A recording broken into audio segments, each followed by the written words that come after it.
সব সম্পর্ক ভালোবাসার ভিত্তিতে গড়ে ওঠে না।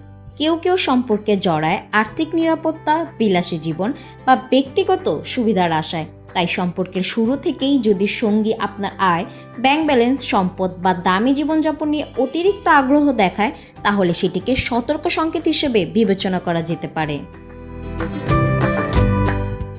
আরও একটি লক্ষণ হলো, সঙ্গী যদি সবসময় দামি উপহার, ব্র্যান্ডেড পণ্য বা বিলাসবহুল রেস্তোরাঁয় যাওয়ার প্রত্যাশা করে এবং আপনার আর্থিক সক্ষমতাকে সম্পর্কের প্রধান বিষয় হিসেবে দেখে।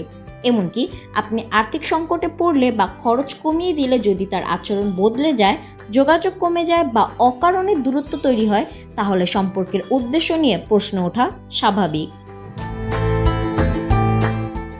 সুস্থ সম্পর্কে ভালোবাসা অর্থের ওপর নির্ভর করে না।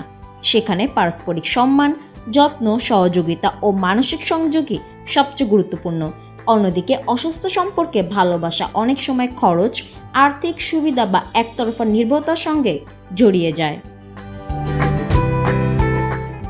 যে মানুষ সত্যিকারের ভালোবাসে সে আপনার ব্যক্তিত্ব, মূল্যবোধ ও অনুভূতিকে গুরুত্ব দেয়, শুধু আপনার আর্থিক অবস্থাকে নয়। তাই যদি দেখেন আপনি খরচ করলে সঙ্গী বেশি আন্তরিক আর খরচ না করলে আগ্রহ হারিয়ে ফেলে, তবে সম্পর্কটি নতুন করে মূল্যায়ন করার সময় এসেছে।